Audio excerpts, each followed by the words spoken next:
Hello everybody, welcome back to Rain and Pours. I'm Mitch, still here in Canada in Lisa Marvin's studio, and today I am doing a paint combination that Lisa's son Mojo picked out for me. So he really wanted to paint with me today. He's come down to the studio and he was my assistant in my last video, and he's picked out some colours that he would like me to pour with, so I'm going to do just that. So this is a bloom. I was trying to work with a colour combination from Louise McKay. I couldn't make it work on these pillows on this paint with the paints here in Canada. They're very different to what I'm used to working with back in Australia. So I'm going to give it another go when I'm in my comfort zone, and we're going to see how that goes. So the colour combination Mo has chosen today starts with Sherwin-Williams Tricorn Black Pillow. So he walked over to Lisa's Mixed Up Paints, chose a few colours that he would like to see me work with, and I'm going to do just that. He's now gone outside for a swim because it is 30 degrees today. We're expecting some thunderstorms. Perfect weather for me. So the colours that he chose are This Little Piggy Twinkle, a really nice deep purple. It's not quite dioxazine purple, and I'm not sure what it is. It could be Amsterdam Permanent Violet Dark or something like that. He's chosen a really nice deep blue, sort of almost aqua. And he wanted gold cell activator, tricorn black, and Amsterdam sky blue. So I'm going to use those colours. So I'm going to start off with This Little Piggy Twinkle in the centre. And I believe this is the only sparkle. So I'm going to layer it in the centre, and then I'm going to layer it on top as well. Then I'm going to do Amsterdam sky blue. I'm going to follow that with the deep blue that he chose. So I'm just concerned that because these are opaque, that we may not see a lot of the colour underneath, but we're going to find out. Then I'm going to do more Twinkle. The purple, which I had to thin quite a fair bit. It looks like it's been sitting for a while. Then I'm going to do more Twinkle. Again, this is the only sparkle, so we're going to see what happens. And then I'm going to do just a little bit more purple on top under the cell activator to hold everything up. We're going to go pure gold cell activator for this one. This is Old Holland Iridescent Royal Gold mixed with Australian Floetrol. Let's give it a blowout.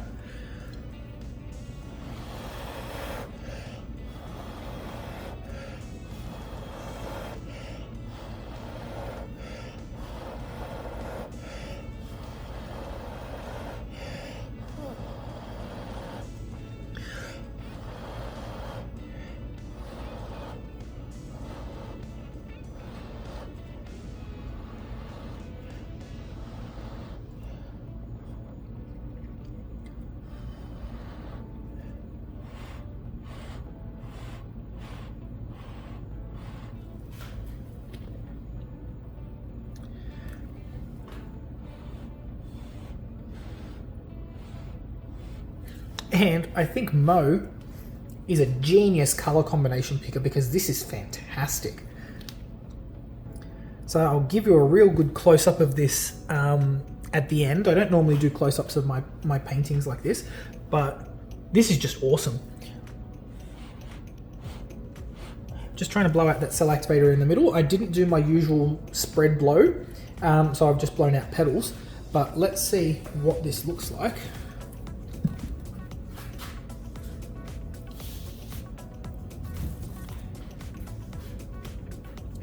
The colour combination is fantastic. I love it.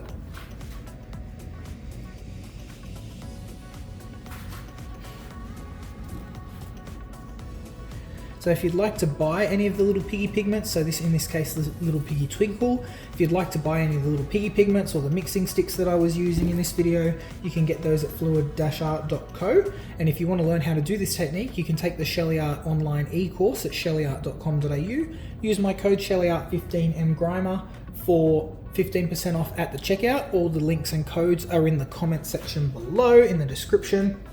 And this is phenomenal. The combo is brilliant. I do want to do it again, and I want to blow out the cell activator first, make sure that I get that really nice and spread out because I do not like how it chunks up in the middle. So let's scrape everything down so I don't get covered in paint. And let's do another one.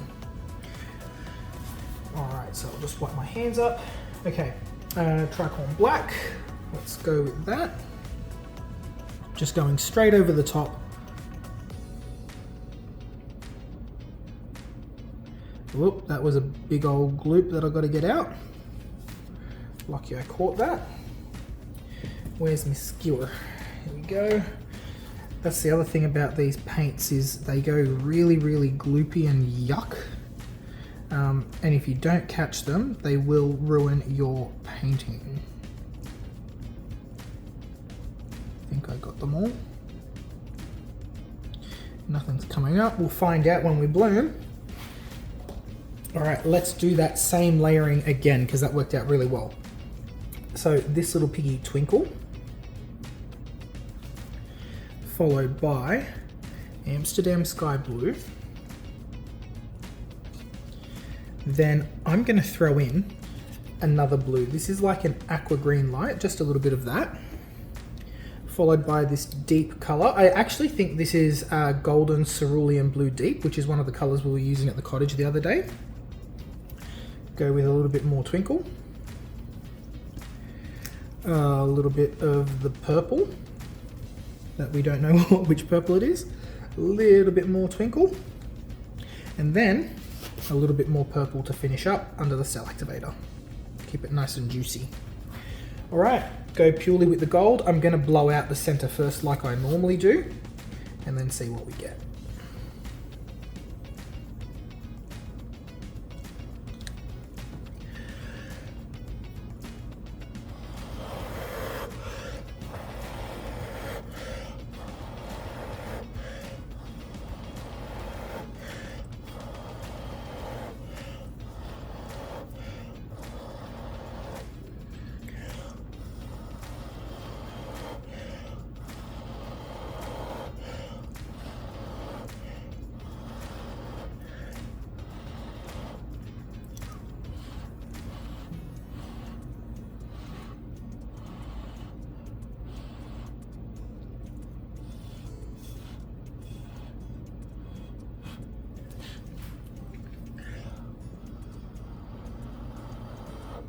Much more even spread of color there, much more even spread of cells, less clumping in the middle, and a much better result in my opinion.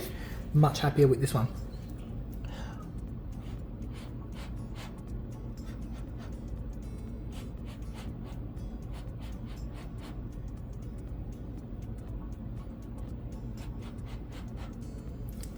Just expanding that cell activator in the middle to try and make some more little cells.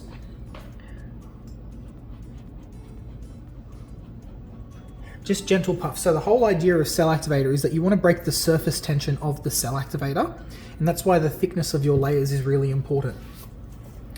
So by doing that with gentle puffs, you're breaking that apart slowly and encouraging the cells to form.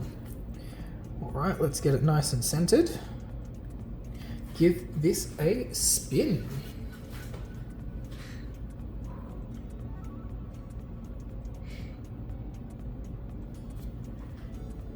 Looking fantastic. The colors are so vibrant. On a black base, it can sometimes be really hard to keep your colors vibrant, but by choosing opaque colors like this, which I don't think he did intentionally, he's actually ensured that they're going to dry nice and bright. Now, I don't like this little chunk of black there, so I'm actually going to move. Oh, it is really stuck on this canvas. Okay, I'm going to move the painting off to one side. Just going to scrape off all of this extra paint so I don't cover myself in it. And we're going to spin it to one direction, which is the direct, you want to move it to the direction you want the paint to go. And that's going to encourage all of the paint on the canvas to move that way, and you're less likely to warp your cells. They're giving it a decent spin. All of that paint weight should move and get rid of that black patch, or at least eliminate a fair bit of it. May not go completely because I did spin off a fair bit of paint already. By moving your paint off center as well, you're reducing the chance that you're going to get wonky cells in the middle. Most of that disappeared, which I'm happy about. Scrape off the excess so I don't fling paint all over myself, and give it one more decent spin. Make sure I've got enough paint off the middle so we don't crack while we dry. And one more, I think. That black patch is nearly gone. I just want it off. Perfect. All right. I love this color combination. I actually think I'm going to use that more often. It's very, very pretty. So we've got some really nice tight cells. We've got some really awesome stretched out ones. The cell activator doesn't look too bad in the middle. It sort of looks like a question mark to me. I'll bring you down for a close-up of this one because this little piggy twinkle being the only sparkle is really, really cool. So you get a really nice pink shift on one angle and a really cool blue shift on the other. So I'll bring you down for a close-up. Follow Lisa Marvin Art, follow Louise McKay Art as well for more awesome color combinations. Learn the bloom technique. Again, you can get the piggies, fluid-art.co. If you like what I'm doing here, don't forget to like and subscribe, and I'll see you in the next video. Bye guys. Alright, so here is a close-up of this awesome color combination that Mojo chose. Looks really, really cool. Can't really see the twinkle in there yet, but let me turn on the flash. There you go. See all that beautiful sparkle? So when you are trying to take video of pigments and you really want to show that sparkle, you need a single point of light. So if I turn off Lisa's studio lights here, you'll really see that come to life because sparkle relies on the reflection of a point of light. If you have light everywhere, you're not going to see that sparkle. So it just looks blue here. It's really hard to get the color shift on camera, but it's definitely there. All right, like and follow for more, and I'll see you in the next one. Bye guys.